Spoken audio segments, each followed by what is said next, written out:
싱가포르 회사 종류 및 진출 형태에 대해서 간단히 설명드리도록 하겠습니다. 싱가포르에서 사업 진출을 하시기로 결정을 하셨다면 어떤 형태로 법인을 설립해야 할지 고민을 해보셨을 텐데요. 저희가 가장 많이 진출하는 형태로 비교 설명드리고자 정리를 해보았습니다.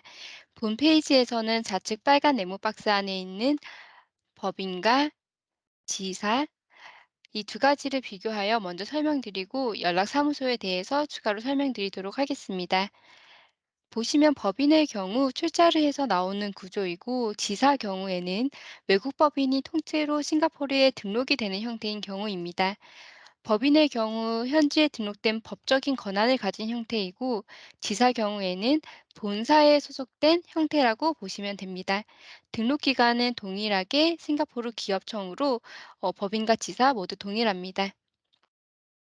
법적 책임 경우 법인은 모회사가 출자한 자본금 내에서 유한적인 책임이 있고 지사 경우에는 한국 모회사가 통째로 등록되다 보니까 법적 책임 경우도 모회사로 확장이 되는 개념입니다. 다음은 상호명입니다. 법인 경우 상호 제약은 없으나 신규 상호명 사용 가능 여부를 먼저 확인해 보아야 됩니다. 지사 같은 경우에는 본사 상호명이 그대로 들어가고 뒤에 싱가포르 브랜치가 추가로 등록되는 형태입니다. 업종 같은 경우에 싱가포르 법인 같은 경우에는 모든 업종 등록이 가능하고 지사의 경우 본사의 동일 업종으로 제한됩니다. 마지막으로 법인 및 지사 설립 등록 소요 기간은 동일합니다. 당사에서 준비드리는 설립 서류상의 서명 진행하시고 서명 스캔본 전달 주시는 시점으로 영업일 1일 내로 설립 가능하십니다. 요청 자료는 주주가 개인인 경우 혹은 법인인 경우에 따라 준비하셔야 하는 요청 서류가 달라질 수 있습니다. 그리고 옆에 있는 이제 연락사무소에 대해서 조금 설명을 드릴 텐데요. 한국 모회사가 진출한다고 하시면 연락사무소가 가장 작은 단계라고 보시면 됩니다. 시장 조사를 한다던가 주재원을 파견하여서 판촉을 위한 제한적인 업무, 즉 가장 작은 규모로 업무를 진행하고자 할 때 연락사무소를 생각해 보실 수가 있는데요. 사실 싱가포르 연락사무소는 등록제가 아닌 허가제이기 때문에 한국과 달리 연락사무소 설립 절차가 매우 까다로운 편입니다. 관련해서 어떤 부분 때문에 까다로운 편인지 어떤 사항을 주의하셔야 하는지는 이후 절차를 설명드리는 이후 슬라이드에서 자세히 설명드리도록 하겠습니다.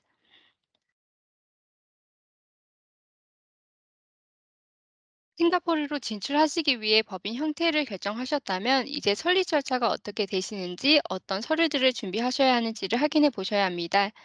법인, 지사, 연락사무소 이 순서대로 각 슬라이드별로 자세하게 설명을 드리겠습니다.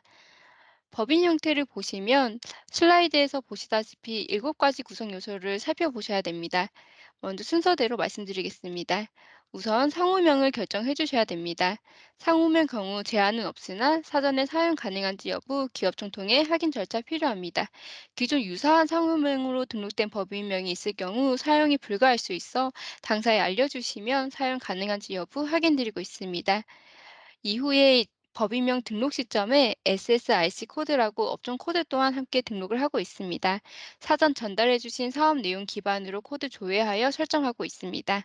한국과 달리 업종이 디테일하게 들어가는 것이 아니라 다소 포괄적인 의미를 담고 있는 업종 코드이기에 최대 2개까지만 설정이 가능한 점 한국과 조금 다를 수 있을 것 같습니다. 그리고 다른 것보다 좀 더 보셔야 되는 게 여기 등기이사입니다. 싱가포르 법인 설립 및 운영 위에 필요한 최소 요건 사항으로 현지 등기이사를 반드시 임명하셔야 합니다. 최소한의 기업법 조건에 맞추기 위해 반드시 필요한 점 참고해 주시고요.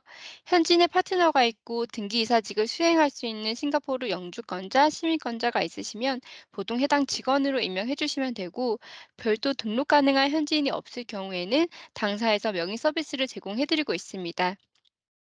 한 가지 말씀을 드리자면 동일하게 등기이사로 임명이 되는 부분이시기에 당사에서는 명의 서비스 제공에 대한 계약서 작성이 되지만 보통 싱가포르 영주권자 혹은 시민권자이신 지인분으로 설정할 경우에는 이후 의견 충돌이나 서류상의 등기이사 서명이 항상 들어가야 하기에 혹시 모를 논쟁을 피하고 업무적인 효율성을 위해 보통은 저희와 같은 에이전트 통해서 명의 서비스를 이용하시는 것을 제안드리고 있습니다. 이어서 주주는 개인 혹은 법인 주주로 최소 1명 이상으로 설정해 주시면 됩니다. 자본금 경우에는 통화 제한 없이 설정 가능합니다. 주요 거래가 발생되는 통화로 설정해 주시면 되고요. 싱가포르 경우 한국과 달리 설립 시점에 자본 납입 계좌가 별도로 없습니다.